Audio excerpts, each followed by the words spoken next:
Assalamualaikum warahmatullahi wabarakatuh. Perkenalkan, nama saya Cut Nuzlia. Saya merupakan salah satu dosen di program studi Budidaya Perairan Fakultas Kelautan dan Perikanan Universitas Syah Kuala.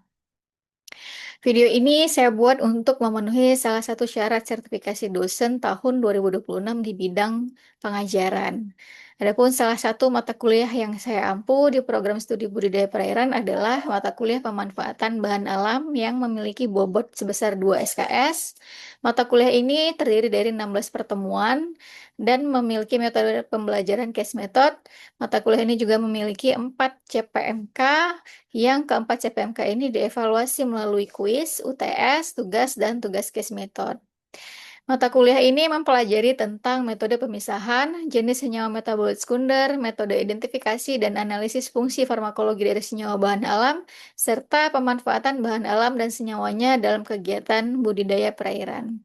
Berikut video pembelajaran mata kuliah pemanfaatan bahan alam pertemuan ketiga dengan topik metode pemisahan bahan alam. Terima kasih. Bismillahirrahmanirrahim. Assalamualaikum warahmatullahi wabarakatuh. Waalaikumsalam warahmatullahi wabarakatuh. Oke, gimana kabarnya hari ini? Alhamdulillah Alhamdulillah baik baik, Bu. Bu. Baik ya, oke, terima kasih sudah hadir di kelas. Alhamdulillah masih bisa hadir di kelas berarti dalam keadaan sehat semua ya. Baiklah, pada hari ini kita akan memasuki kelas mata kuliah pemanfaatan bahan alam pertemuan ketiga ya. Setelah sebelumnya dua pertemuannya membahas tentang RPS dan metode preparasi sampel untuk ekstraksi ya. Hari ini metode pemisahan bahan alam, pertemuan ketiga. Saya kasih lihat lagi atau saya jelaskan kembali untuk CPL dan CPMK pada mata kuliah pemanfaatan bahan alam ini. CPL-nya adalah CPL poin 4 dari 8 CPL Porodi, yaitu mahasiswa mampu memanfaatkan sumber daya hayati untuk pengembangan budidaya perairan. Kemudian CPMK dari mata kuliah ini ada 4 CPMK, dan CPMK yang kita bahas atau yang digunakan pada pertemuan hari ini adalah CPMK yang pertama, yaitu mampu memahami jenis metode pemisahan. Ya. Sebagaimana telah disebutkan sebelumnya, mata kuliah ini mempelajari tentang metode pemisahan, jenis senyawa metabolit sekunder, metode identifikasi dan analisis fungsi farmakologi dari senyawa bahan alam, serta pemanfaatan bahan alam dan senyawanya dalam kegiatan budidaya perairan. Pertemuan ketiga ini diharapkan mahasiswa mampu memahami metode pemisahan bahan alam dengan materi pembelajaran tentang metode pemisahan bahan alam. Kemudian sistem pembelajaran kita lakukan secara daring melalui aplikasi Zoom Meeting. Metode pembelajaran pada hari ini berupa diskusi, ceramah, tanya jawab, dan di akhir nanti ada sedikit discovery learning ya. Oke, kemudian bicara tentang pemisahan. Nah, pemisahan ini adalah proses memisahkan suatu zat atau suatu materi dari campurannya ya. Jadi pemisahan itu dapat dilakukan secara mekanis ataupun secara kimiawi. Karena memang sebagian besar bahan alam itu ditemukan dalam keadaan tercampur atau sebagai campuran ya. Jadi nggak ada yang memang ditemukan dalam keadaan murni satu senyawa tunggal. Jadi pasti dalam keadaan campuran. Nah, sebelum saya lanjut ke metode pemisahan, mungkin sedikit kelas balik tentang materi yang sebelumnya tentang metode preparasi sampel gitu. Jadi kan ada yang nanti berdasarkan ukuran partikel, ada nanti dengan cara dikeringkan terlebih dahulu. Nah, itu kan beberapa tadi metode preparasi sampel. Jadi biasanya dikeringkan dulu, kemudian di ukurannya juga dikecilkan, bisa yang hanya potongan-potongan kecil atau potongan kasar. Kemudian bisa yang kemudian setelah dikeringkan dihaluskan kembali untuk mendapatkan ukuran partikel yang lebih kecil ya. Jadi ukuran partikel lebih kecil, maka luas permukaannya juga semakin luas dan itu biasanya juga mempengaruhi hasil ekstrak ya selama proses ekstraksi.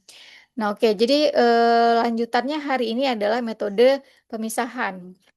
Setelah kemarin kita bicara tentang metode preparasi sampel atau persiapan sampel untuk digunakan pada pemisahan ya. Nah, kira-kira ada yang tahu nggak metode pemisahan itu apa aja sih? Metode manual, Bu. Penyaringan, sama sentrifugasi. Oke, ada metode penyaringan tadi, ada metode sentrifugasi. Ya, jadi itu juga beberapa contoh atau dua contoh metode pemisahan ya. Jadi pemisahannya kita mau memisahkan satu zat dari campurannya ya. Nah, oke. Nah, metode pemisahan sebenarnya ada banyak sekali ya. Tadi termasuk sentrifugasi, kemudian penyaringan atau filtrasi. Tapi yang dibahas pada pertemuan ini hanya beberapa metode pemisahan yang paling relevan dengan bidang budidaya perairan, terutama bagi riset mahasiswa S1 budidaya perairan. Di antaranya adalah filtrasi, destilasi, ekstraksi, dan evaporasi.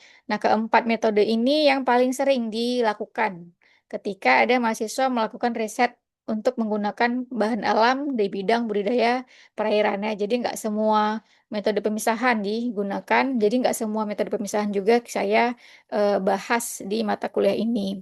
Karena fokus mata kuliah ini adalah tadi pemanfaatan bahan alam, termasuk tadi salah satunya metode pemisahan supaya pemanfaatan bahan alamnya bisa maksimal. Karena metode pemisahan juga mempengaruhi hasil ekstrak nantinya ya. Oke, saya lanjut. Jadi filtrasi merupakan metode pemisahan padatan dari suspensi atau campuran heterogen dengan menggunakan penyaring. Nah, jadi dia pemisahannya berdasarkan perbedaan ukuran partikel ya, menggunakan saringan atau penyaring. Nah, biasanya filtrasi ini bisa memisahkan tadi antara zat cair dengan zat padat yang tercampur. Zat padat tadi ini akan tersaring atau tertahan pada penyaringnya atau saringannya, kemudian zat cairnya akan kemudian diteruskan dan ditampung pada wadah penampung ya. Jadi hasil penyaringan disebut filtrat, kemudian sisa atau bahan padat yang tinggal itu disebut dengan residu atau ampas. Nah, contohnya pada proses penyaringan kopi. Jadi kita mau bikin air kopi nih. Kita kan mau air kopi itu berarti kita mengambil sari-sari dari bubuk kopi, ya kan, untuk diminum. Kan kita nggak minum sama ampas-ampasnya. Maka pisahkan tadi antara bubuk kopi dengan air kopi atau larutan kopi yang dihasilkan. Ya, itu salah satu contoh filtrasi. Kalau di laboratorium juga sama, nanti mau pisahkan zat padat dari cairannya, itu juga bisa menggunakan kertas saring, ya itu juga contoh filtrasi. Nah, jadi sebenarnya filtrasi ini sederhana, dia pisahkan zat padat dengan zat cair ya. Ada yang mau kasih contoh? Penyaringan Masih agak santan. ya Iya, Bu, saring santan iya, pakai kain Bu. Oke, betul sekali. Jadi saring santan juga pakai pakai kain itu filtrasi, mau pakai saringan dengan pori yang lebih besar juga filtrasi ya. Jadi kayak saring santan itu kan porinya lebih besar dibanding kainnya. Jadi intinya filtrasi adalah pemisahan berdasarkan perbedaan ukuran partikel dari suatu campuran heterogen ya. Kemudian lanjut yang kedua ada destilasi atau penyulingan. Nah, ini merupakan pemisahan zat cair dengan zat cair pada suatu larutan dengan cara penguapan yang kemudian dilanjutkan dengan proses kondensasi atau pengembunan. Nah, jadi prinsip kerjanya adalah berdasarkan perbedaan titik didih komponen zat cair dalam larutan tersebut. Sebagai contoh, misalnya nih mau pisahkan campuran larutan metanol 70%. Jadi metanol 70% itu adalah campuran antara metanol 70%-nya, kemudian sisanya 30% adalah air ya. Nah, jadi mau dipisahkan itu bisa. Nah, karena ada perbedaan titik didih antara metanol dengan air. Kalau air titik didihnya 100, metanol titik didihnya 68 derajat Celcius. Nah, ini alat destilasi sederhana ya. Jadi ada pemanas di sini, kemudian ada labu dasar bulat, tempat campuran atau larutan dimasukkan, disimpan. Kemudian di sini ada adaptor yang terhubung ke kondensor. Nah, kondensor ini berfungsi sebagai pendingin ya. Kemudian nanti dia dialirkan dengan air. Nah, di atas ini biasanya isinya termometer. Jadi untuk memantau berapa suhu uap yang berada pada kaca adaptor. Nah, kemudian baru terhubung dengan adaptor yang terhubung lagi dengan penampung. Nah, jadi campuran tadi misalnya metanol dengan air, kita pakai suhunya di suhu 60 misalnya atau suhu 50. Nanti metanol akan menguap lebih dulu, masuk ke kondensor. Di sini gas atau uap etanol kemudian mencair kembali karena ada proses pengembunan atau pendinginan di sini. Kemudian dia akan mengalir dan tertampung pada wadah penampung. Nah, kemudian lanjut dengan ekstraksi. Nah, ekstraksi ini merupakan pemisahan, tapi dengan prinsip perbedaan tingkat kelarutan. Nah, jadi prinsip pemisahan dengan tingkat kelarutan ini biasanya disebut dengan like dissolve alike, artinya senyawa polar hanya akan larut pada pelarut yang juga sifatnya polar. Nah, jadi sifat itu yang kemudian menjadi prinsip dari pemisahan dengan ekstraksi. Jadi tingkat kelarutan. Jadi zat yang polar dia biasanya larut pada pelarut polar, sementara yang non-polar larut pada pelarut yang non-polar. Nah, untuk klasifikasi ekstraksi ini bisa diklasifikasikan menjadi beberapa klasifikasi sebenarnya, tergantung nanti berdasarkan apa. Bisa berdasarkan suhu, misalnya tadi ada ekstraksi panas dan ekstraksi dingin, atau berdasarkan tadi jenis bahan yang mau dipisahkan, misalnya padat-padat, cair-padat, cair-cair, dan sebagainya. Nah, beberapa jenis ekstraksi yang kita bahas hari ini adalah ekstraksi cair-cair dengan corong pisah. Jadi bahan cair dengan cair, campurannya cair dan cair, tapi kemudian dipisahkan dengan bantuan corong pisah. Kemudian ada maserasi, ada perkolasi, ada sokletasi, dan ada reflux. Ini beberapa metode ekstraksi. Prinsip dasarnya sama, berdasarkan tingkat kelarutannya. Nah, kemudian hasil ekstraksi disebut dengan ekstrak, sedangkan sisa yang tertinggal itu disebut dengan residu atau ampas ya. Kemudian lanjut dengan ekstraksi cair-cair dengan corong pisah. Corong pisah ini gambar corong pisah. Corong pisah ini alat gelas laboratorium yang fungsinya memisahkan dua cairan yang tidak bercampur karena adanya perbedaan berat jenis. Nah, jadi dia memanfaatkan perbedaan berat jenis dari pelarut yang digunakan. Jadi misal kayak minyak dengan air itu bercampur nggak? Tidak Enggak, Bu. bercampur ya. Nah, tidak bercampur Enggak, Bu. karena mereka memiliki perbedaan massa jenis atau berat jenis. Kemudian ada perbedaan polaritas juga. Jadi minyak itu non polar, air itu polar, maka tidak tercampur. Nah, itu bisa dipisahkan dengan corong pisah ya. Jadi nanti di bawahnya dia ada keran, campurannya dimasukkan kemari, digojok, kemudian nanti keran dibuka untuk memisahkan lapisan yang bawah dari lapisan yang atas. Misal tadi pada pemisahan minyak dengan air nih, kita mau pisahkan antara minyak dan air. Digojok dulu tercampur sehingga kemudian didiamkan sehingga terbentuk dua lapisan. Ya, jadi ada lapisan minyak dan lapisan air. Nah, kemudian lapisan minyak akan berada di bawah atau di atas? Kalau Di campuran, atas, Bu. iya, bagian atas. Nah, jadi nanti yang di bawah adalah air. Jadi kita buka keran untuk memisahkan lapisan air dari lapisan minyak yang berada di bagian atas ya.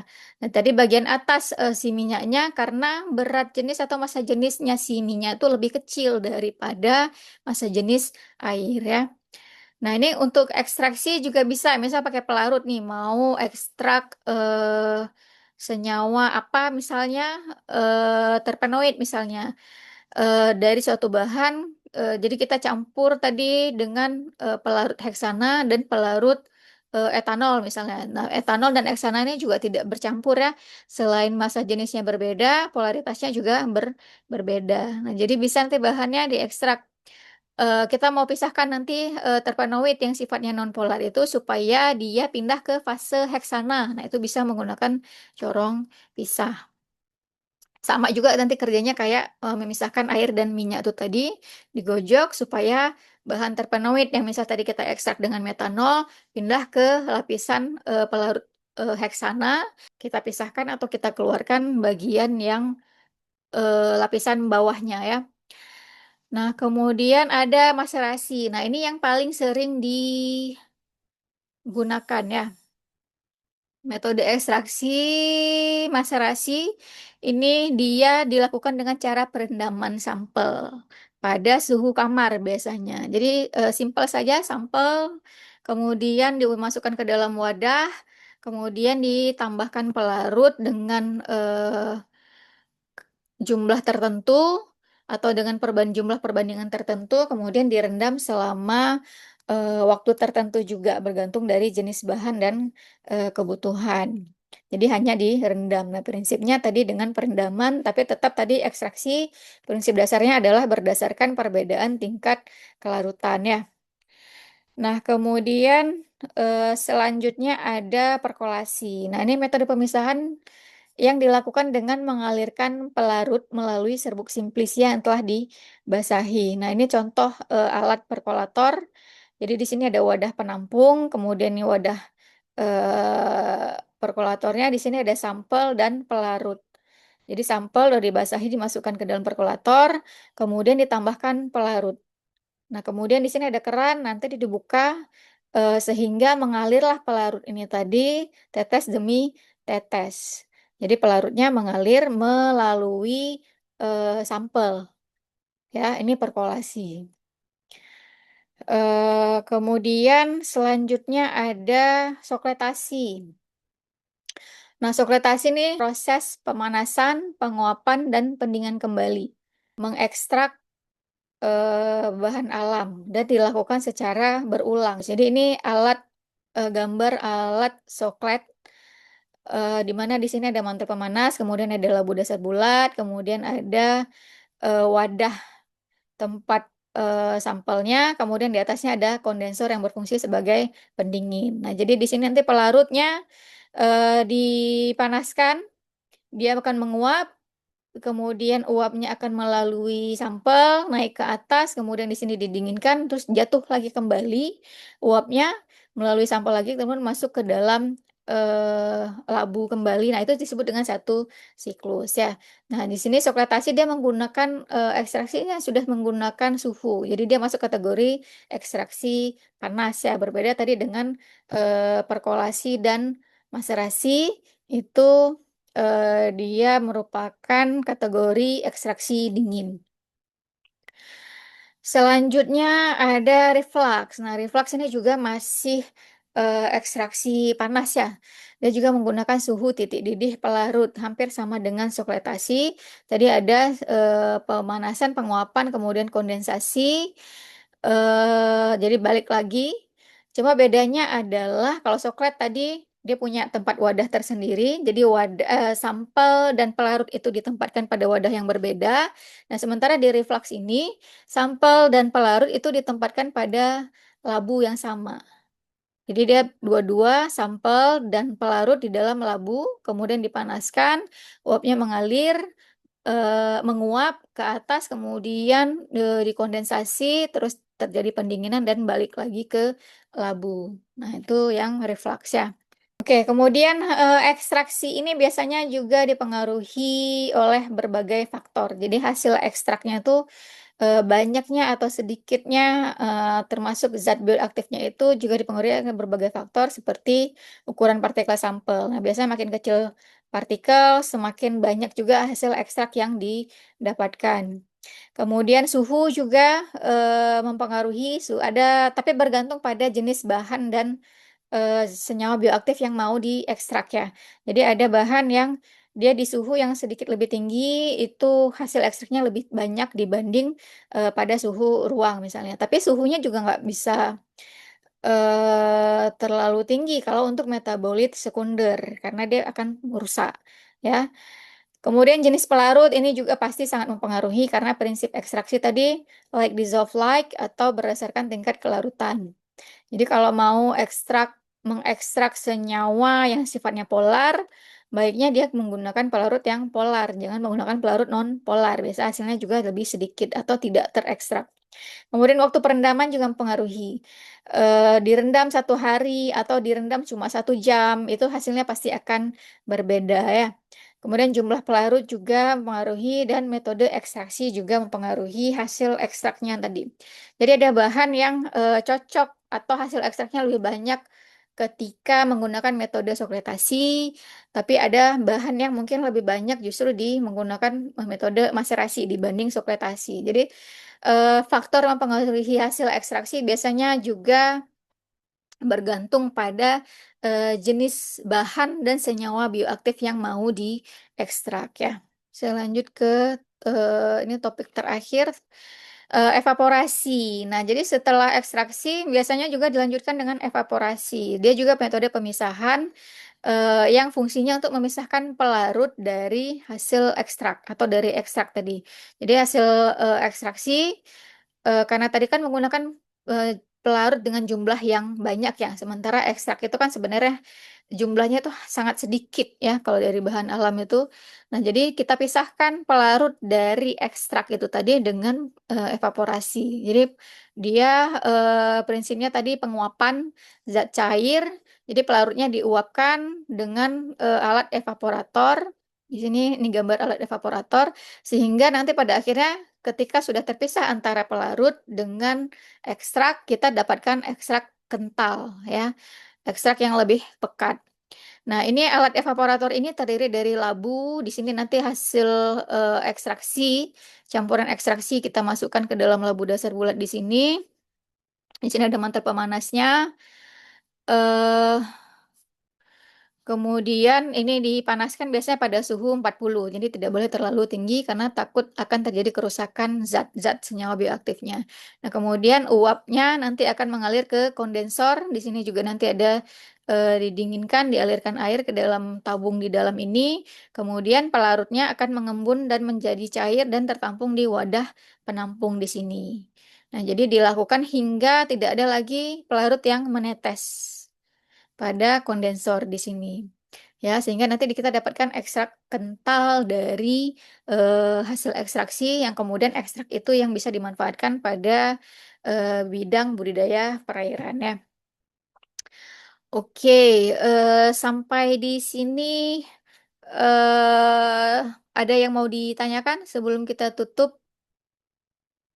Tadi pemisahan itu adalah pemisahan zat ya dari suatu campuran. Metodenya ada banyak sebenarnya, tapi yang beberapa kita bahas di sini ada eh, apa tadi?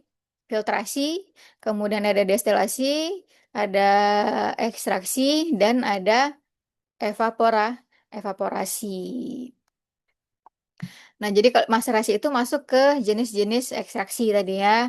Nah, setiap jenis pemisahan tadi punya prinsip pemisahan yang berbeda-beda. Kalau filtrasi tadi berdasarkan ukuran partikel, destilasi berdasarkan perbedaan titik didih, ekstraksi berdasarkan tingkat kelarutan, kemudian evaporasi ini tadi pemisahan juga berdasarkan perbedaan titik didih sebenarnya ya. Hanya saja dia tidak sampai eh, ke titik didihnya suhu yang digunakannya. Jadi hanya memisahkan tadi antara pelarut dengan hasil ekstrak. Nah, kemudian tadi ada faktor-faktor juga yang mempengaruhi ada beberapa faktor yang mempengaruhi hasil ekstraksi, di antaranya ada ukuran partikel, ada suhu, kemudian metode ekstraksi yang digunakan, kemudian apalagi Zulkhoir ada tambahan Jumlah bahannya, Bu. Jumlah partikel. jumlah pelarut ya. Jumlah pelarut, kemudian suhu juga ya. Nah, ini lembar kerjanya ada identitas mahasiswa, kemudian ini capaian pembelajaran, eh capaian CPMK-nya lah ya, sub CPMK-nya mampu ya menentukan metode ekstraksi bahan alam yang sesuai untuk kemudian hasil ekstrak itu digunakan atau diaplikasikan pada biota. Nah, di sini ada kasusnya, nanti bisa dibaca lebih lanjut kasusnya. Ini ada dua bahan alam yang berbeda dengan senyawa bioaktif yang berbeda juga. Jadi ada daun sirih dan ada buah manggis ya. Kemudian yang pertama yang harus dilakukan adalah identifikasi masalah. Dari kasus ini ada kasus wabah atau kasus infeksi Aeromonas pada kolam budidaya itu diidentifikasi dulu masalahnya apa, kemudian bahan alternatif yang ingin digunakan sebagai senyawa antibakterinya ini ada dua tadi, tapi dengan kandungan bioaktif yang berbeda. Kandungan bioaktif yang berbeda sifatnya juga berbeda. Jadi di sini harus tentukan dulu kira-kira metode ekstraksi mana yang lebih efisien untuk masing-masing bahan alam ya. Kemudian di sini nanti pengumpulan data ini boleh cari referensi ilmiah, boleh dari jurnal atau artikel, boleh dari buku. Tapi tidak boleh di luar itu ya, supaya hasilnya nanti apa namanya sumbernya itu valid ya. Oke, jadi kemudian bisa jelaskan juga prinsip kerjanya secara singkat saja. Kemudian sebutkan juga kelebihan dari masing-masing eh, metode ekstraksi ini terhadap bahan tadi, apakah lebih efektif atau tidak untuk aquacultur, kemudian kelemahannya apa saja.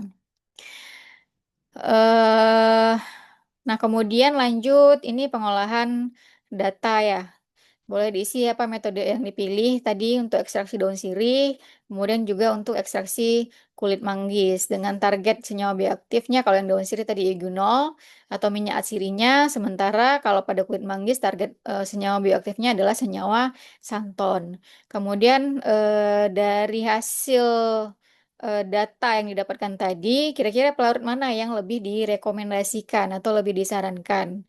Ya, untuk kedua jenis senyawa ini tadi dari kedua bahan ya. Kemudian boleh nanti alasan ilmiahnya juga dijelaskan dan hubungkan dengan stabilitas suhu dan senyawa. Kemudian hubungkan juga dengan efisiensi waktu dan struktur bahan untuk si senyawa santon. Karena ini tadi jenis metode dan jenis pelarut ini kita tentukan berdasarkan sifat dari eugenol dan sifat dari si santon ini tadi.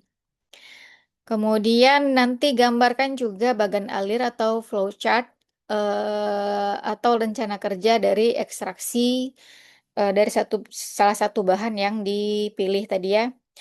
Kemudian simpulkan. Nah, jadi dari hasil studi kasus, kemudian identifikasi masalah, pengumpulan data dan pengolahan data, kemudian simpulkan kira-kira metode ekstraksi apa yang paling baik untuk mengekstrak santon atau metode ekstraksi apa yang paling baik untuk mengekstrak senyawa minyak atsiri dari si daun sirih itu tadi ya. Nah, rubrik penilaiannya ini nanti ada problem statement, data collection, kemudian analisis data sama verification dan kesimpulan ya. Jadi masing-masing ada skornya, ada bobotnya juga. Nanti nih rubrik ini juga akan saya bagikan. Skornya mulai dari 1 sampai 4 dengan rincian rubrik seperti ini di dalam tabel. Misalnya pada problem statement, skor 4 ini sangat baik kalau rumusan masalahnya tajam, mengarah pada kestabilan thermal zat dan metode ekstraksi, kemudian skornya 1 atau kurang jika tidak membuat identifikasi masalah. Begitu terus selanjutnya ya.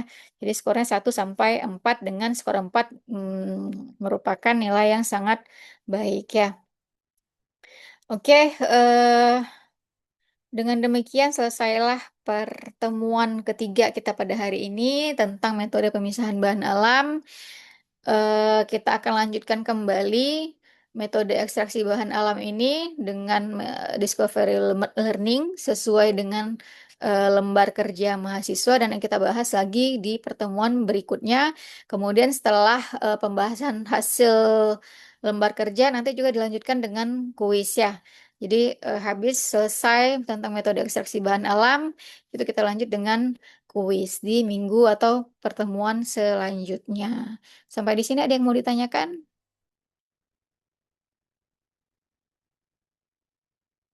Ada? Tidak ada? Kalau tidak ada berarti saya anggap sudah paham semua ya. Baiklah, terima kasih atas kehadiran dan partisipasi adik-adik mahasiswa pada hari ini. Saya mohon maaf apabila mungkin banyak kekurangan dalam mengajar. Kita lanjut lagi insya Allah minggu depan. Saya akhiri. Assalamualaikum warahmatullahi wabarakatuh.